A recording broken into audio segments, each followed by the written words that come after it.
शास्त्र सिद्धांत के अनुसार साधन करके भगवत प्राप्ति करना,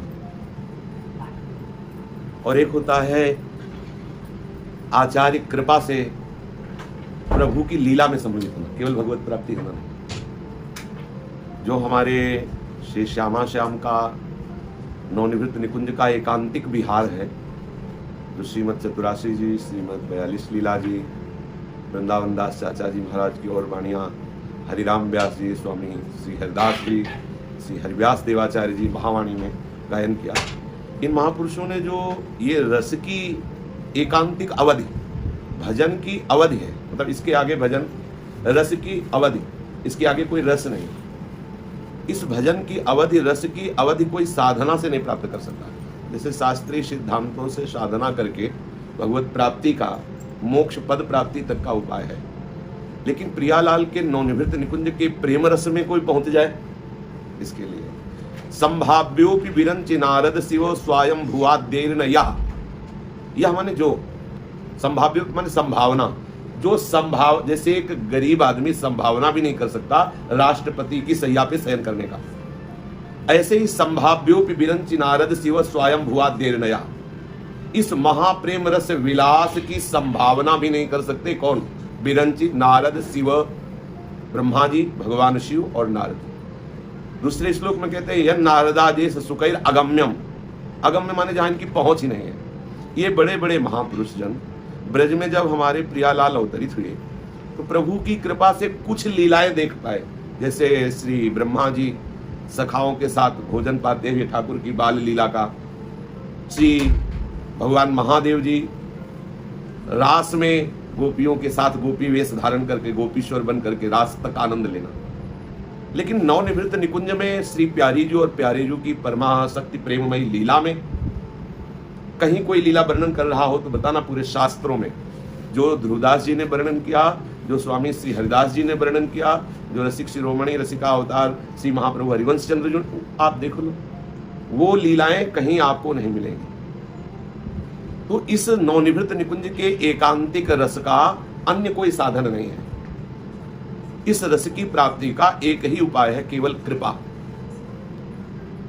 सवय अंग गुणहीन हो वो लिख रहे हैं जिन्होंने नित्य विहार में प्रवेश पा लिया है, जो प्यारी जी की सहचरी रूप को प्राप्त करके प्यारी जी की सेवा में। कहते सवय अंग गुणहीन हो ताको जतन न कोई, एक किशोरी कृपा ते जो कछु होए सो होए। निश्चित किया कि निकुंज महल में केवल लाडली जी के कृपा कटाक्ष से ही हम प्रवेश पा सकते, अन्यथा न। यह नारदाज सुकैर अगम्यम, अगम्य है उनके लिए। ब्रह्मेश्वरादि सुदुरूह पदारविंद, ब्रह्मा और ईश्वर आदि के लिए भी जिनके श्री चरणों का स्पर्श, दर्शन, चिंतन, ध्यान सुदुरूह, श्री स्वामिनी जी की कृपा से ही स्वामिनी जी के नित्य विहार रस में प्रवेश हो सकता है। अब सोऊ कृपा अति सुलभ नहीं, ताको कौन उपाय? बोले वो भी कृपा कोई सहज थोड़ी ऐसे में मिल जाएगी। उस कृपा में डूबने के लिए हमें कैसे चलना होगा, कैसे कृपा का आश्रय ले, कैसे, यद्यपि कृपा अहेतुकी है पर उसका हम पान कैसे करें? बोले सो कृपा अति सुलभ नहीं, ताको कौन उपाय? उसका उपाय क्या है कृपा का? तो बोले ताको कौन उपाय? चरण शरण हरिवंश की सहज बने। उसी कृपा का आनंद देने के लिए कृपा रूप जो वपु धर्यो, उसी श्री जी की कृपा ने साक्षात देह धारण किया। श्री जी के श्री महल में नित्य विहार सेवा में प्रवेश होने के लिए केवल श्री जी की कृपा, लालजू की भी कृपा नहीं, केवल श्री जी की कृपा। अब श्री जी की कृपा का कैसे अनुभव करें? तो कृपा ने देह धारण किया, कृपा रूप जो वप धर्यो, कृपा ने करुणा करके रूप धारण किया। वो रूप क्या? श्री हरिवंश चंद्र जी महाराज। साक्षात श्री जी की कृपा, साक्षात श्री जी की करुणा ने रूप धारण किया। अब जब तक हम आचार्य चरणों का दृढ़ता पूर्वक आश्रय नहीं ले लेते तब तक इस रस का रसास्वादन नहीं हो सकता। जैसे कोई कहे कि मुझे श्री हरिवंश चंद्र जी की शरण की क्या आवश्यकता है, हम वाणियों को पढ़ेंगे, शास्त्रीय सिद्धांत से चलेंगे तो हम श्री जी को प्राप्त कर लेंगे। बोले असंभव।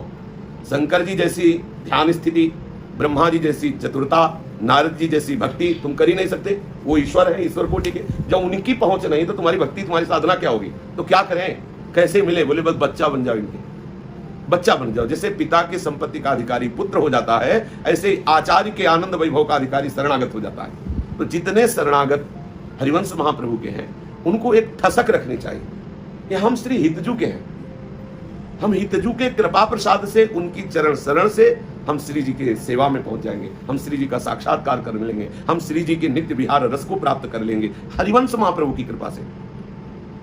जब तक हम हरिवंश चरणों का आश्रय नहीं लेंगे तो किसी की सामर्थ्य नहीं। सिंघनी का दूध है, अगर कोई पीने की भी चेष्टा करेगा तो इस दूध को पचा नहीं पाए। 2-3 उपमा दी गई इस रस को कच्चा पारा कहा गया है, फाड़ के इस रस को सिंघनी का दूध कहा गया है, और इस रस को कहा गया मोम के घोड़े पे चढ़ करके आपकी ज्वाला से निकलना, महाप्रेम रस। तो इसकी प्राप्ति के लिए केवल एक उपाय है, श्री हरिवंश चरण शरण। सहज ही बनो बनाओ। अब हम जानते भी नहीं थे कि हरिवंश चंद्र कौन है, अपने लोग विचार करो।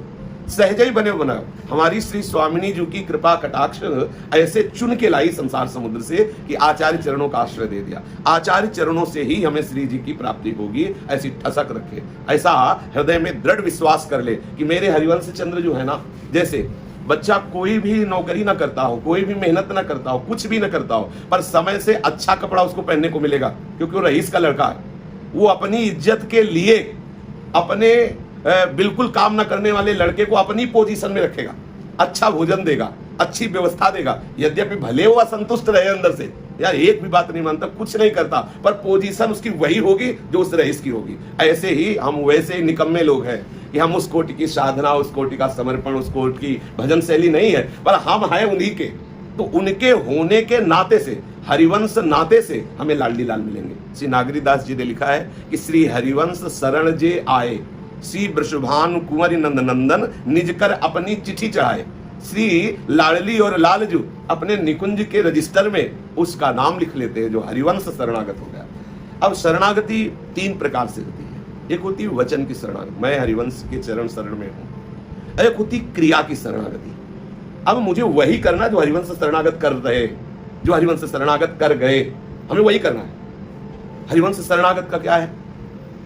रसिक अनन्य निशान बजायो एक श्याम श्यामा पद की। रसिक अनन्य हरिवंश चंद्रजू ने डंके की चोट में कहा कि एकमात्र श्यामा श्याम के चरणों का अनुराग। अब उनके चरणों का अनुराग कैसे होगा? इसमें ही हरिवंश चंद्रजू के वचन प्रमाण है। श्याम श्यामा पद कमल संगी सिरनायो, श्री हरिवंश कही जो कृपा करे साचो प्रबोध सुन्यो अबते। श्री हरिवंश जो कही श्याम श्यामा पद कमल संगी सिरनायो, तेन वचन मानत गुरुद्रोही निस्दिन करत आपनो भायो। तुम हरिवंश शरणागत हो, तुम्हारा सबसे बड़ा धर्म है हरिवंश की आज्ञा का पालन करना। हरिवंश हमारे गुरुदेव है, उनकी आज्ञा क्या है? श्यामा श्याम के अनुरागी जनों के चरणों में सिर नवाने का मतलब दासत्व स्वीकार करना। उनके हम चरणों का दासत्व स्वीकार करें, वचन से हम पूर्ण अनन्य रहे, क्रिया से अनन्य रहे, तो जो स्वयं से अनन्य होना वो हो जाएगा। क्योंकि हम 2 ही जगह फंसे, वाणी और क्रिया। जो भी हम क्रियाएं करते हैं वो आचार्य के अनुकूल करें, आचार्य शरणागत जन जैसे करते रहे वैसे करें, और वचन से हमारी कभी त्रुटि ना होने पावे, अन्य आश्रय ना होने पावे, तो आप स्वयं में अनुभव करेंगे कि आप हरिवंश शरणागत है। हो गया। स्वयं का तदात्म है मन से। जैसे हम अपना स्वयं का भाव मन में रखते हैं, मन की किसी भी इच्छा को हम अपनी इच्छा कहते हैं, आज हमारी इच्छा ये है, तो वो मन में तदात्म भाव आ जाएगा कि मैं हरिवंश शरणागत हूं। तो मन, वचन और कर्म तीनों से जो शरणागत हो गया उस प्रेम रस को प्राप्त हो जाता है। सेवक जी महाराज कह रहे मन कर्म वचन त्रिशुद्ध सकल मत हम श्री हित हरिवंश उपासना। इसलिए हमसे साधन बने या ना बने, लेकिन हम हरिवंश चंद्रजू के हैं, ये बात कभी नहीं भूलनी चाहिए, अन्य आश्रय कभी नहीं होना चाहिए। तो हरिवंश महाप्रभु के दरबार में श्री प्रियालाल रूपी संपत्ति बटती रहती है। महिमा तेरी कहा कहो श्री हरिवंश दयाल, तेरे द्वारे बटत है सहज लाल। सहज शब्द है, साधना शब्द नहीं है, तपस्या शब्द नहीं, व्रत नियम ज्ञान शब्द नहीं, सहज लाडली लाल। इसमें आपको केवल अनन्य होना है। इसीलिए जो पुराने रसिक महापुरुष जन्म है उनके जीवन में दृढ़ अनन्यता पाई गई है। सेवक जी महाराज कह रहे हैं कि हरिवंश की कसम खा के कहता हूं कि हरिवंश का ही मैं हूं, मन कम वचन त्रिशुद्ध सकल मत हम श्री हित हरिवंश उपासना। केवल एकमात्र दृढ़ता पूर्वक आचार्य शरणागति। श्री ध्रुवदास जी, नागरीदास जी, हरिराम व्यास जी, श्री विठल दास जी, नरवाहन जी, नाहरमल जी, परमानंद दास जी, बहुत बड़े बड़े वैसे महापुरुष हुए हैं जो खुली आंखों से प्रिया प्रीतम के नित्य विहार रस को देखा। नरवाहन जी पर कृपा करके महाप्रभु ने मानो हम लोगों को प्रमाण दे दिया कि ऐसे को भी नित्य विहार रस अनन्य होने से मिल जाएगा। नरवाहन जी क्या साधना करते थे? संपूर्ण ब्रजमंडल में हाहाकार था उनका, जिधर निकल जाते थे उधर लोग छुप जाते थे। बड़ा मतलब वैसा स्वभाव था, हिंसक स्वभाव था और बड़ा कठोर शासन था और पूरा दस्यु मंडल उनके साथ रहता था। लेकिन महाप्रभु की कृपा की ओर से कहाँ इनकी ऐसी स्थिति और कहाँ बड़े बड़े महापुरुषों के लिए भी अगम्य वृंदावन रस तो कह रहे नरवाहन प्रभु निहार, लोचन भरी घोषनार, नक्सिक सौंदर्य काम दुख निकल। देखो नरवाहन प्रिया प्रीतम कैसे बिलस रहे। देखो ये आचार्य कृपा ऐसे जन एक पान लगा करके देते थे रोज। छबीले दास जी देववन में महाप्रभु को अपना मित्र मानते थे और ठाकुर श्री रंगीलाल नौरंगीलाल जी की सेवा के लिए एक पान लगाकर रोज देते। महाप्रभु जब यहाँ आ गए वृंदावन तो विकल हो गए, तो महाप्रभु के समीप यहाँ वृंदावन आए, पान लेकर के महाप्रभु को अर्पित किया। महाप्रभु से कहा मैंने सुना है आपने बहुतों को प्रियालाल के दर्शन कराए, तो क्या इस दास पर कृपा नहीं होगी? भाई इतना ही संबंध। महाप्रभु ने कहा जाओ दर्शन करे आओ सेवा कुंज के। तो जे भी वहां गए तो देखा कि प्रिया प्रीतम, प्रिया जो विराजमान है प्रीतम सेवा में, प्रिया प्रीतम सेवा का वो अद्भुत दृश्य देखते ही मूर्छित हो गए। महाप्रभु हरिवंश चंद्र जी को सूचना है कि छबीले दास जी जो देवन से आए थे वो मूर्छित पड़े।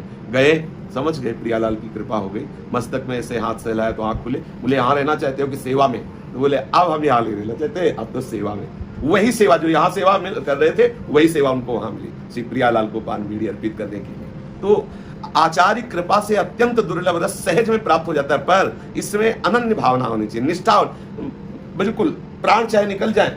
देखो हरिवंश महाप्रभु श्री जी के लिए कैसे अनन्य है। राहो को काहो मने दिए, मेरे प्राणनाथ श्री श्यामा शपथ करो तृण। मैं शपथ पूर्वक कहता हूं। सेवक जी कहे जो हरिवंश तजो भजो और तो मोहि श्री हरिवंश दुहाई। मैं हरिवंश की दुहाई, हरिवंश की शपथ खा के कहता हूं कि हरिवंश को छोड़कर अगर किसी और को भजो मन क्रम वचन से शुद्ध। भाई ये खास बात लानी है। हमसे भजन साधन बने चाहे ना बने, हम ये बात अंदर की है, अंदर से देखते हैं।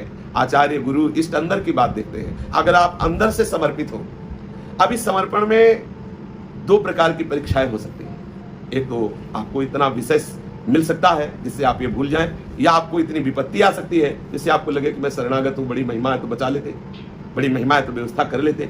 लिखा है वाणी जी में, पोषण भरन न चिंत कराएं, श्री हरिवंश विभव बिलसाएं, श्री वृंदावन की माधुरी।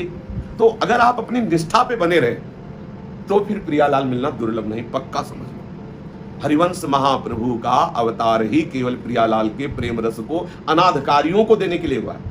इसके अधिकारी, इस रस के अधिकारी न देवै ब्रह्माद्यै न खलु हरिभक्तै न सुहृदा दिभिर यद्वै राधा मधुपति रास्यम सुविदितम तयोर दासी भूत्वा तदुपचित केली रसमहो दुरंताहा प्रत्याशा हर हर दसुर गोचरितुम।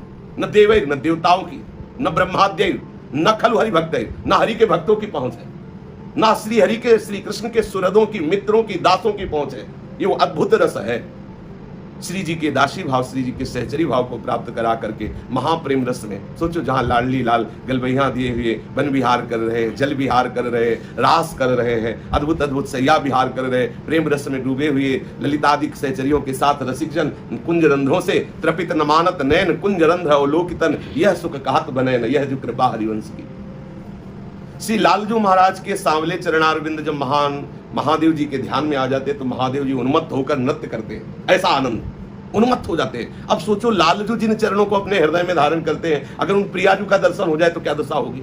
ऐसे प्रियालाल दोनों को सहचरिया देख रहे, कैसा कैसे कोई वर्णन कर सकता है। त्रपित न मानत नयन कुंज रंध्र अवलोकितन, यह सुख कहत बनैन, यह जो कृपा हरिवंश की। तो ऐसे महाप्रभु के